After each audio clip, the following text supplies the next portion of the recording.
अस्सलामु अलैकुम वरहमतुल्लाहि वबरकातुहू। एक मसला बहुत आम होता जा रहा है और वो मसला ये है कि क्या औरत नापाकी की हालत में अपने हाथों में और अपने पैरों में मेहंदी लगा सकती है या नहीं लगा सकती।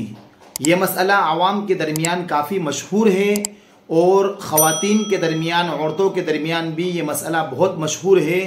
और औरतों का ये कहना है कि नापाकी की हालत में औरत के लिए ना हाथों में मेहंदी लगाना सही है और ना पैरों में मेहंदी लगाना सही है। तो हम आज की इस वीडियो के ज़रिए से आपके सामने सही रहनुमाई फरमाने वाले हैं कि शरीयत का सही मसला क्या है और शरीयत इस बारे में क्या कहती है कि नापाकी की हालत में औरत मेहंदी लगा सकती है या नहीं लगा सकती है। तो देखिए, नापाकी से मुराद यानी औरत हैज़ की हालत में हो या औरत निफास की हालत में हो या औरत जिसे जनाबत का गुस्ल कहा जाता है यानी नापाक हो, यानी औरत शोहर ने हम बिस्तरी की हो, या फिर जिसे हम अपनी ज़ुबान में पीरियड यानी कि एमसी की हालत में हो, तो क्या औरत इन हालत में मेहंदी लगा सकती है कि नहीं। तो देखिए, शरीयत के नुक्ते नज़र से शरीयत ने कहा है कि औरत नापाकी की हालत में मेहंदी लगा सकती है, चाहे हाथ में लगाए या पैर में लगाए। शरीयत ने नापाकी की हालत में मेहंदी लगाने से नहीं रोका है। शरीयत ने इसको जायज़ कहा है कि नापाकी की हालत में औरत अपने हाथों में भी मेहंदी लगा सकती है और पैरों में भी मेहंदी लगा सकती है। शरीयत ने नापाकी की हालत में सिर्फ दो चीज़ों से रोका है। तो सबसे पहली चीज़ है कि अगर औरत नापाकी की हालत में हो तो वो नमाज नहीं पढ़ सकती है। दूसरी चीज़ है कि औरत नापाकी की हालत में कुरान करीम की तिलावत नहीं कर सकती है। और अगर रमज़ानुल मुबारक का महीना चल रहा है तो औरत नापाकी की हालत में रमज़ानुल मुबारक के रोज़े नहीं रख सकती है। इसके अलावा औरत सब कर सकती है।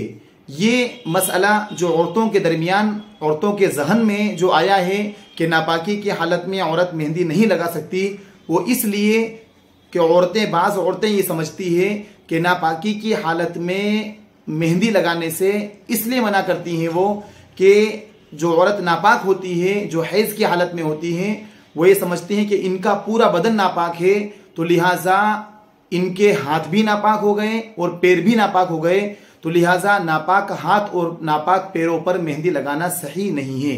हालांकि आप खुद समझें कि अगर औरत के हैज़ की वजह से अगर हाथ नापाक हो जाते तो फिर उसका रोटी बनाना भी सही नहीं होता।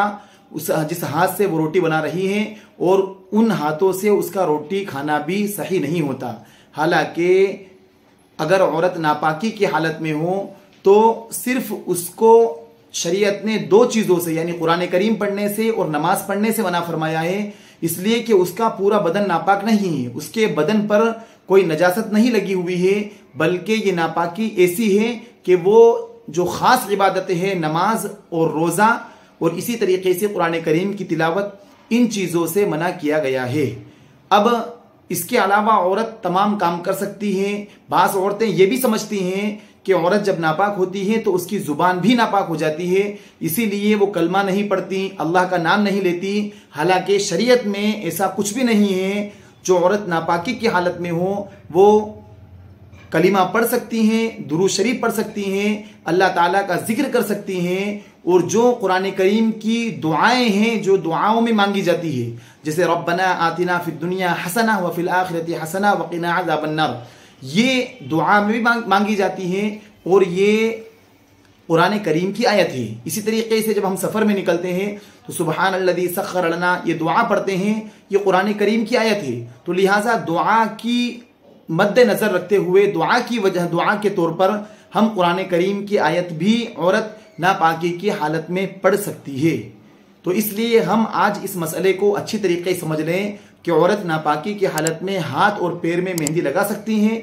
शरीयत ने इसमें कोई मना नहीं फरमाया गया है। औरतों के दरमियान जो ये मसला बहुत मशहूर है, ये बहुत गलत मसला चल पड़ा है।